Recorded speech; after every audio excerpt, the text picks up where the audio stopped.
We dismiss history at our peril. Liberty Nation Radio with Mark Angelides. Welcome back to Liberty Nation Radio here on the Radio America Network. Now, we've run the gamut on every angle of this Trump arrest and the charges. And that just leaves what this means for the American people. Now, Scott, surely there are campaign issues in every single election, very few resulting in 34 felony charges. Does this, to you, smack of legal overkill?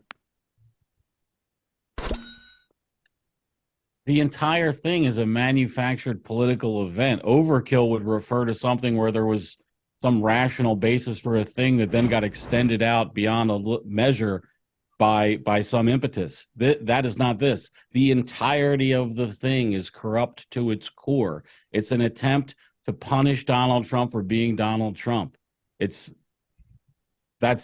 naked political aggression laid bare in the form of lawfare. That's what this is. Scott, I figured that would be your answer, but I wanted it there as a prelude to the follow-up question. How damaging is this? Has it become, will it become open season on politicians for prosecutors around the country? Well, I'll tell you, these things are better viewed in hindsight to determine what their effect is. When you're right in it, it can seem more important than it is. But boy, this does seem like it would deal a body blow to the notion that prosecutor decisions were somehow based on a higher order level of decision making with some sort of noblesse oblige or duty involved, rather than what this is, again, just a rank political attack by somebody who also has the power to use the state to deliver that attack. It is words escape me to describe how bad I think this is in terms. Do you know what it reminds me of, abuse. Scott? Tim, I do want your follow-up on what Scott's just said there, but I have to point out, this really reminds me of an old Looney Tunes skit. I don't know if you remember the one with Bugs Bunny and Daffy Duck, and they're swapping out signs saying duck hunting season, rabbit hunting season. And it seems to me that people are just trying to target each other as quickly as possible. In the end, obviously, Daffy Duck, I think he gets confused and holds up duck hunting season, then gets his beak blown back around his head. Not that I watch that many cartoons, haven't done for 30 years or more, right. I guarantee. Sure, Scott, we believe Scott. Mark, sure, we believe it's radio. We could have blamed that on Scott. Now, Tim, what's your take on this? Well, look, I think my take on it is embedded in the title of my piece about the Trump indictment, Justice, Soviet Style. Okay, it was a secret police, the chief of secret police in the Soviet Union during the reign of terror of Joseph Stalin, a guy named Beria, who said, "Show me the man and I'll show you the crime." And that was his way of saying, if we want to get you, we'll use any pretext to do so.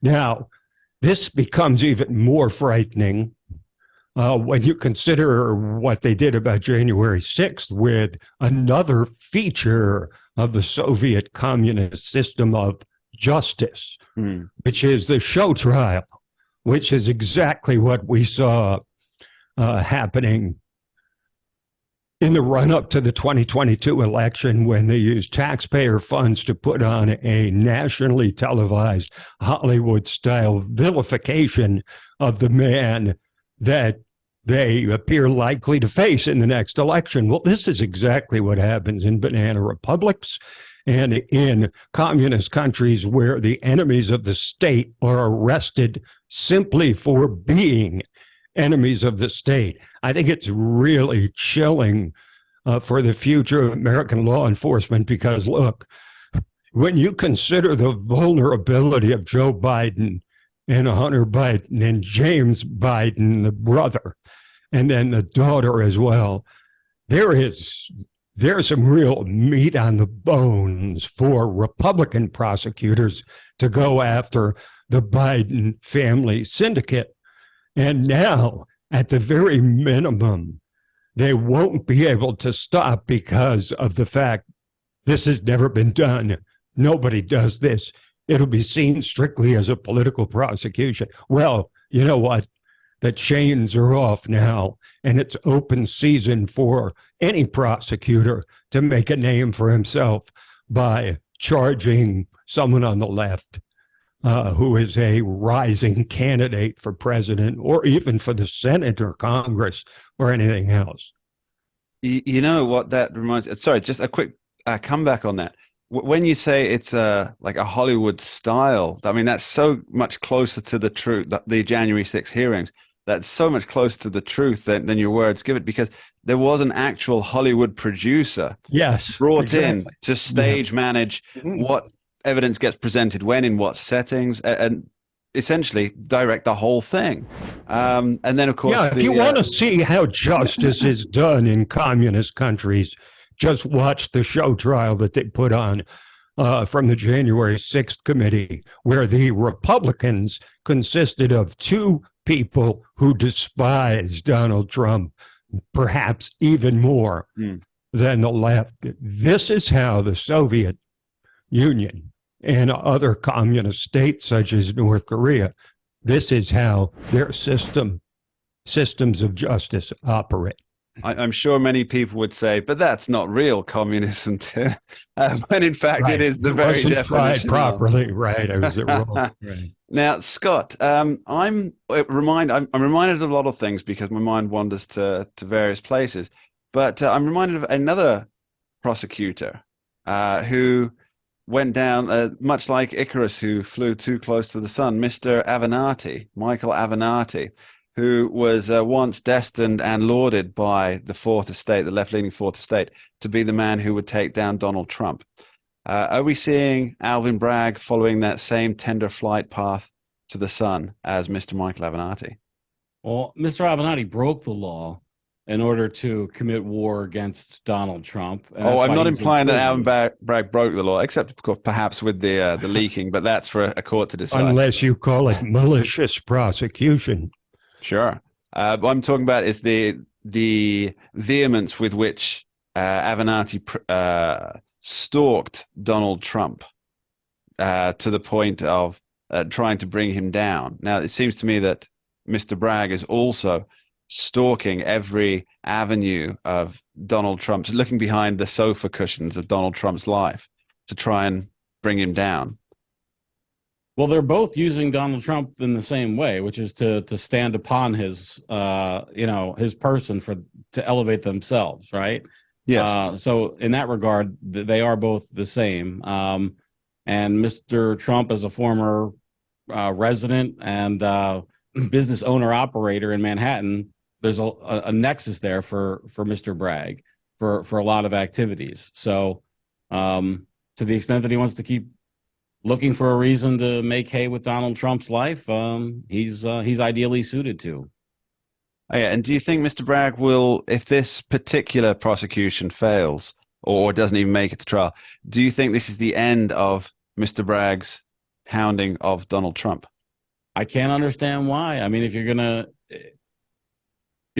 I think that Mr. Bragg is either deluded or corrupted, and I won't presume to judge him that he is corrupt. He probably and maybe even believes that this is somehow an appropriate, tricked himself into believing that this is an appropriate prosecution. Either way, I don't see how that would retard future prosecutions unless he has some sort of a revelation that this is the wrong course. So. Okay. And Tim, the final word for you. I want you to put yourself in the mind of not somebody who's a senior political analyst, not somebody who's been in a Senate candidate, indeed, a U.S. Senate candidate, but somebody who, just gets their news from either Fox or CNN. They're not heavily invested in politics. How does this look to that guy? Somebody who's not particularly Democrat, not particularly Republican. How does it look to that guy?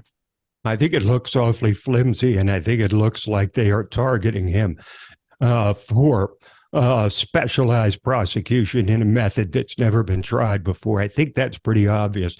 The question is how many people are put off by that, because you've got Republicans and Democrats who are as balkanized as we've ever seen in this nation now. the divide is as stark as we've ever seen. I think the average person, as well as Republicans and Democrats that are involved, are going to turn their lonely eyes to Georgia to see the outcome of that trial, where Donald Trump is accused of trying to step on the Georgia governor to find more votes. I think that's something that people can at least understand more than this. But I think people are left kind of empty, honestly, because they thought it'd be something big, and it isn't yet. They still see Trump being arrested. So at this point, I think it's really confusing for people. Okay, Tim Donner, Scott DeCosenza, thank you ever so much for being here. Much appreciated. And that's about all we have time for in this week's special edition of Liberty Nation Radio, heard coast to coast here on the Radio America Network. I'd like to take a short moment to thank our guests, Tim Donner and Scott DeCosenza, and to extend my thanks to you, the listeners out there in Radioland, for taking the time to join us. My final thought for this week concerns the nature of fair play. President William Howard Taft once warned, "If they will play fair, I will play fair. But if they won't, then I reserve my right to do anything I find myself able to do." And this is a relatable concept, isn't it? If others play by the rules, then so shall I. But what happens if one player perceives the rules as unjust? Well, that sets the cat among the pigeons.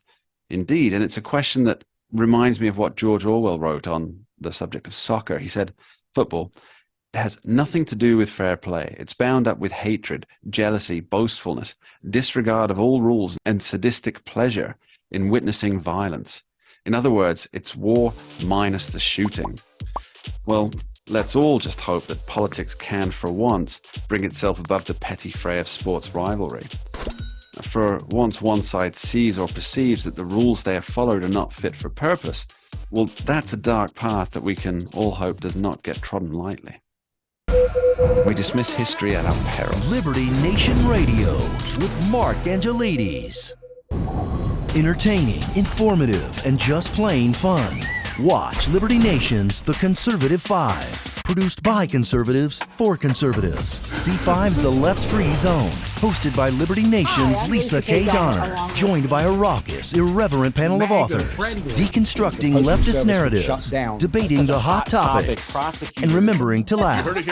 Join the official conservative safe You only space. did that to piss Jeff off. Liberty Nation's The Conservative Five.